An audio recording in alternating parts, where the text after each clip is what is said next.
Hello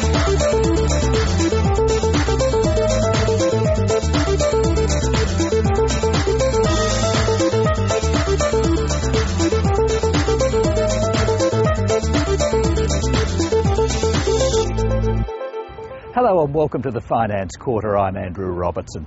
Today on the program, have Wesfarmers shareholders really benefited from the takeover of Coles? And how even the smallest small business can boost the bottom line with social media.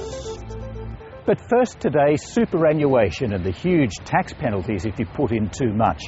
An effective tax rate of up to 93%. The government is under increasing pressure to abolish a regime which many believe can't be justified. So how can you and I avoid falling into the superannuation tax trap? Well, I've come to Cronulla in Sydney's southern suburbs to talk with superannuation expert Louise Lacombe. Louise, superannuation's one big advantage is its low taxes, but if you get it wrong, some people could end up paying an effective tax rate of up to 93%. How does that come about? That occurs if you are a high income earner on a marginal tax rate already of 46.5%. If you then go and put money into superannuation, assuming you're only going to pay tax at 15%, but you've exceeded your concessional cap, then you will pay an additional tax of 46.5% on that money that's gone into superannuation. Well, you mentioned concessional caps there. There's also non-concessional caps. What are they and what are the limits? The concessional caps are limits of $50,000 for those over 50, and for those under 50, the concessional cap is $25,000.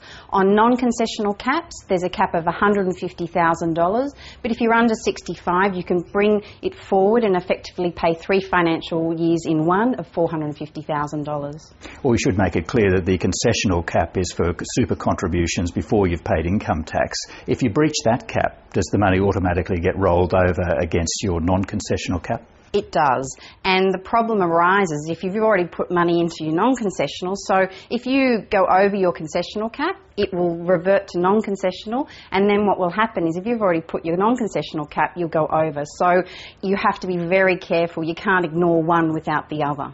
Well, why is the penalty so high if you breach your non-concessional cap, and why can't a super fund just refund you the money, the excess money, if you have gone over that limit? Unfortunately, it's the legislation, the way it sits as it is, and the financial planning profession is doing a lot of lobbying with the government to try and get this changed. What strategies should people employ to try and avoid this situation happening? I think one of the important things is if those who've got more than one employer, they need to be aware of and have several superannuation funds that the cap applies regardless of how many superannuation funds you have. So you need to be aware of A, what you're earning and what the 9% that you're, maybe it's one employer or 2 employers and 3 employers, are contributing to superannuation. So my advice is that June every year you should be ringing up your individual superannuation funds and seeing what has gone in that financial year, because it's much easier to reverse prior to the end of the financial year and rectify the problem if there is a problem than wait till after the financial year is ended. And of course, with the current Labor government having halved the superannuation contribution caps, it's now a lot easier to exceed them.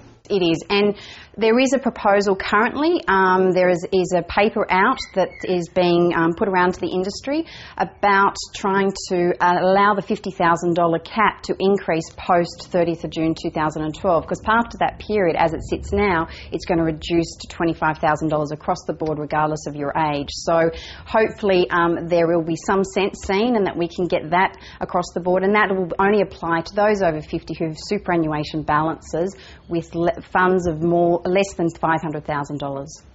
Well, you mentioned the over 50s there, but I guess it would be people who are over 50 who can see their retirement coming up, who are trying to turbocharge their super, who might get caught by these limits. Without a doubt, but even more so younger people, because the cap's only $25,000. For those who are high income earners, some employers actually pay 9% on the wage regardless of what you earn. So if you're earning $250,000 a year and getting 9%, you could go over that cap unknowingly with your employer. Well, there's a strong groundswell, as you've already alluded to try and get these draconian tax penalties abolished. What's your view? My view on it is that it's one of the craziest rules out there. If a person in their individual tax return makes a mistake, they are enabled by the tax return by the ATO to rectify the situation. However, we've got the same taxpayer putting the money into an entity, a superannuation fund, and being slogged at 46.5% tax on, as I said, in most instances, on legitimate mistakes. The rules keep changing so much. People are confused out there, and yet they're being penalised for lack of knowledge in most instances, or just making a legitimate mistake. Louise Lacombe, a lot for people to think about there. Thank you for your time. My pleasure, Andrew.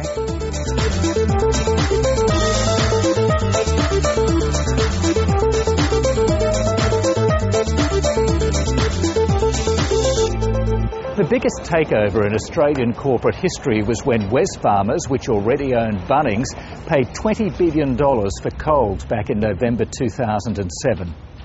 But academic studies consistently show that about 80% of takeovers add no value to shareholders of the acquiring company. So have Wesfarmers shareholders really benefited from owning one of Australia's premier retailers? Opinion is divided. It was a transforming moment for Wesfarmers as it paid more than $22 billion for an iconic retail conglomerate which had been allowed to fall into disarray. And like all takeover victors, Wesfarmers boss Richard Goyder trumpeted it as a victory for shareholders. A really terrific opportunity to create value for our shareholders and all stakeholders in the years ahead. But while Coles' latest sales figures confirm it's emerging from the dark days of its previous management, Wesfarmers shareholders are still waiting for that value.